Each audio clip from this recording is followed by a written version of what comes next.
Black Patrick, there's nothing wrong with being a whore, Thuy.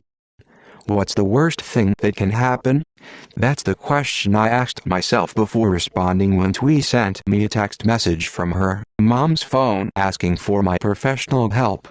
I knew full well it was not her mom's phone.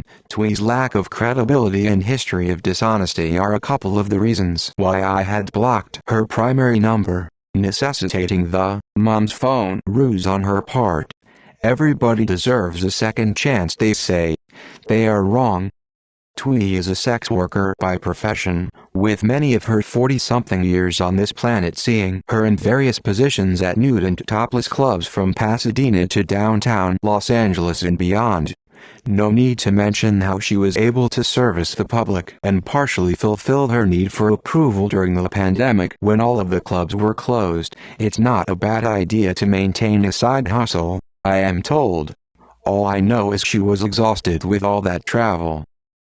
As more of a cover than anything else, Thuy was somehow able to secure a job as a clinical social worker with the County of Los Angeles. Apparently the county does not conduct thorough background checks or psychological assessments of new hires answering phones at the child abuse hotline. With any luck, the emoji rating system Amazon installed on their computers will display the popcorn emoji when it detects the severity of her disorders. Time to watch the movie. In some ways, it might be advantageous to employ sex workers as the first responder to claims of abuse from mandated reporters and the public. One presumes there are many communication and observational skills one can hone as a sex worker. All the better, unless that sex worker exhibits more than a handful of symptoms indicated in the Diagnostic and Statistical Manual of Mental Disorders. I met Quinn at a strip club in Los Angeles. Wow!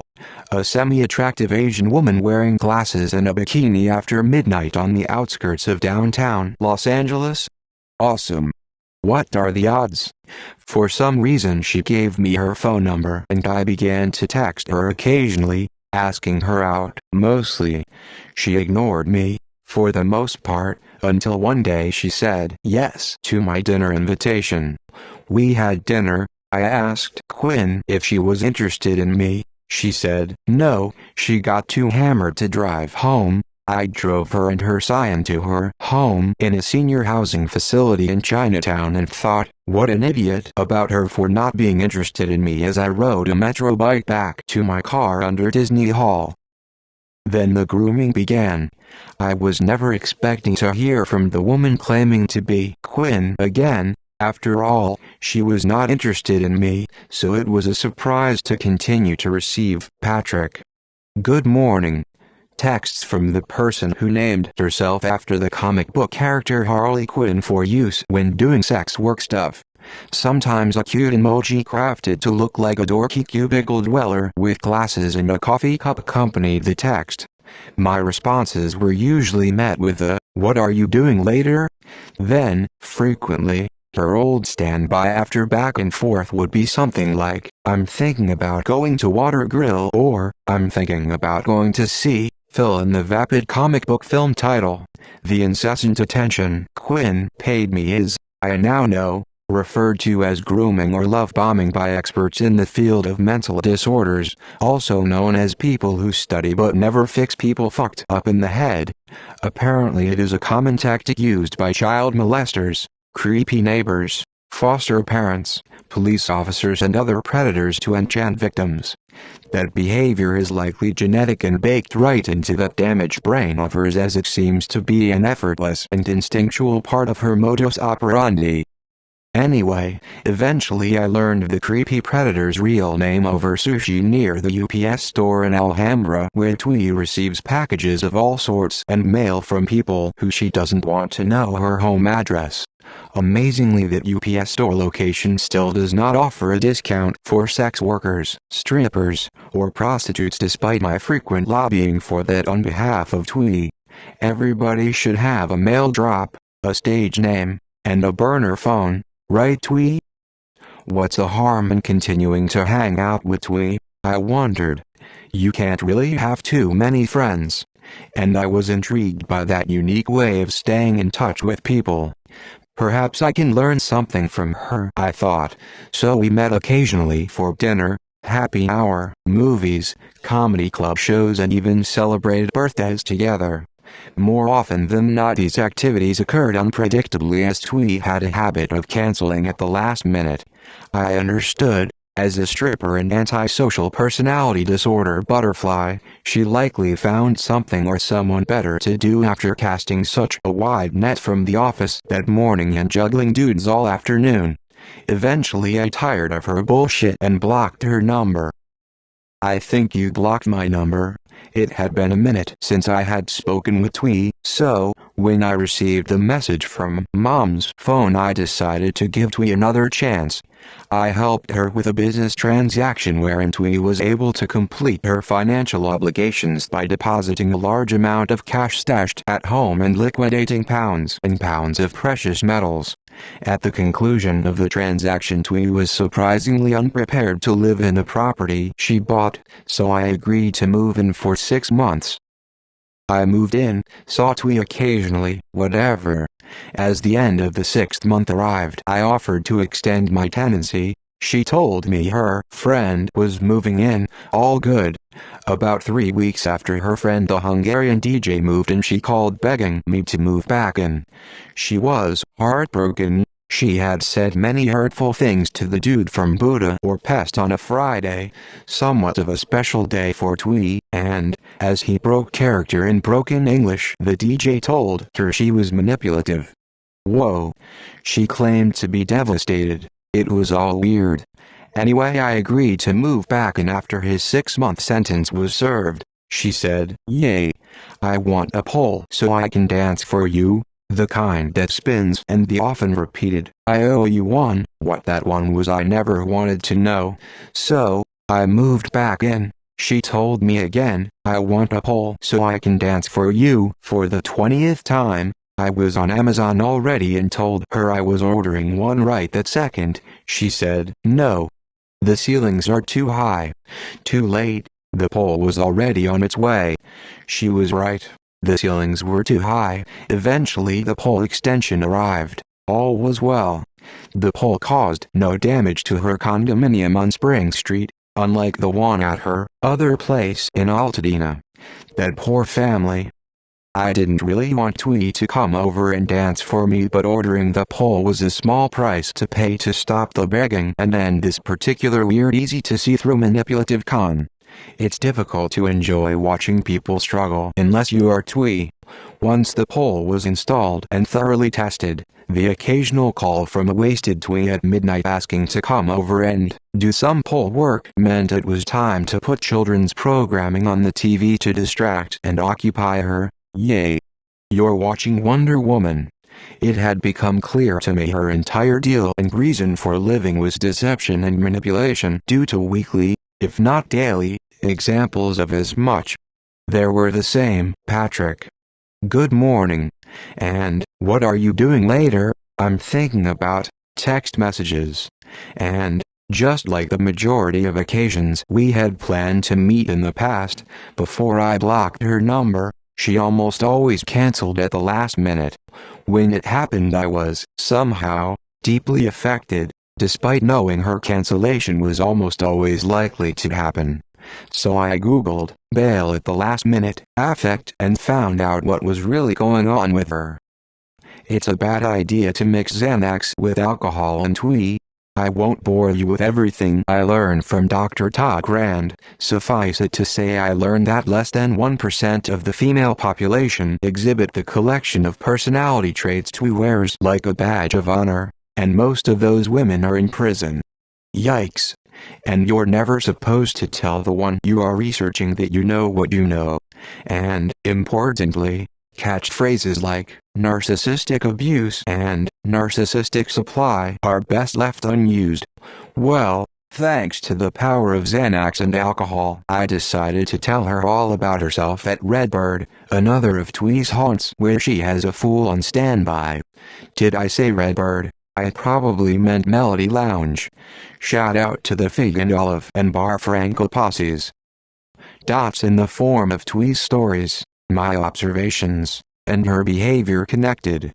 People like Thuy almost always have a history of neglect and abuse.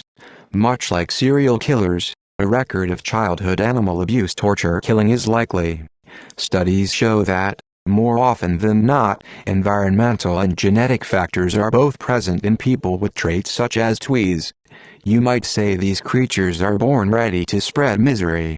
I hated learning all that, but it sure has inspired a lot of Black Patrick songs. Some people with names that rhyme with spree, as in crime spree, are miserable when unable to feed their voracious and bottomless appetite for a new and constant supply of people to groom and manipulate. The pipeline of fresh blood must be continually populated to maintain a balance across the many stages of the manipulation life cycle. You would want everybody in the end stages of the cycle at once. For example, victims are identified, targeted, acquired and groomed before the real exploitation can and will ensue. It sure sounds like an awful lot of work. However, the animal within must be fed. Sometimes the sickness manifests itself in despicable behavior such as elderly exploitation, as evidenced by Thuy's relationship with his 70-something dupe from the club known as Jim Sims. In her phone note, it's not a bad idea to turn off notifications while casting movies from a phone to a television. Not everyone needs to see a constant stream of pathetic messages into your phone. Referred to as my guy, Jim will do almost anything for Thuy. How very sweet. Who knows, he might even pay her mortgage for her if I accidentally paid my mortgage twice and I have no money now comedy bit works. When she tried it on me, I think I asked, "Who the fuck do you think you're talking to here?" It's hard for most to reconcile Thuy's activities exploiting the elderly with her work as a first responder to reports of abuse and harm. Incongruous is a word that comes to mind that Thuy failed to learn in her studies in San Diego. And one might not be considered paranoid to fear that a lot of advanced techniques and practices utilized by abusers could be learned on the job at taxpayers' expense. Moreover, imagine how easily anyone victimized or otherwise exposed to Thuy as a social worker might contest whatever experience she delivered and what that reversal and restitution might amount to monetarily. Not only are the taxpayers of Los Angeles County likely to foot a large bill, society pays when people like Thuy are allowed to roam the streets freely and operate with impunity. Many who share personality traits defects endemic to Thuy are incredibly predictable, as if they are unable to control their actions and are driven by some kind of anti-empathy robot buried deep within that part of the brain usually connected to the heart. Thanks to the many professionals such as Katie Morton who generously share their knowledge of personality disorders online, some behavior is so predictable you can almost set your watch by it. Some find it cinematic. In fact, you have seen this movie before. It is unlikely to surprise you in any way. You know the beginning, middle, and unhappy ending. It's boring and repetitive. However, it is not easy to look away from a plane crash on railroad tracks as it is pulverized by a train. Especially when it's near Pacoima. Enough about me. I found Thuy's attempts to manipulate me hilarious. Prior to a random dinner at the wine bar between her occasional crash pad in Chinatown and the metro station, Thuy told me she wanted to go to dinner so she could wear her new dress. Twice. During dinner she made sure I saw her cleavage whilst attempting a seductive hair flip. Note, that doesn't work with bangs. It just looks more desperate. Thuy, it did not move me in any way. I began to question my sexuality, probably not uncommon when with Thuy. I found her creepy behavior sad and thought she couldn't do me any harm. My financial assets are limited to a used Prius. What could she possibly gain from manipulating me? Well, enter my friends and business associates. Thuy is nothing. And Thuy is nothing if not resourceful when it comes to degrading herself in the process of manipulating others. And she can totally go there, if you know what I mean. Other than bartenders and that drooler DJ guy, I can't think of a single person Thuy ever introduced me to. That should have been a gigantic red flag. Whenever she needed anything, I was more than happy to refer whoever might be able to help her. Once she learned what I knew about her personality traits, she decided to make her move. The mobile notary was likely a gateway drug leading eventually to the loan officers, the real estate agents, the hot dog guy in Atwater Village, and numerous other newer members of her network. Those unfortunate fucks will have their own stories to tell, as will members of their family trees if history repeats itself, and it does. Ironically, a member of the Thuy Club is actually a tree guy. Shout out to Thuy's multi-generational Altadena tree posse. Anyway, on a more civilized planet, this would be a fantastical tale of a fictional beast. Alas, the tale is true and the beast is real. Take whatever measures are necessary to avoid its feeding grounds, for Thuy is a dangerous predator.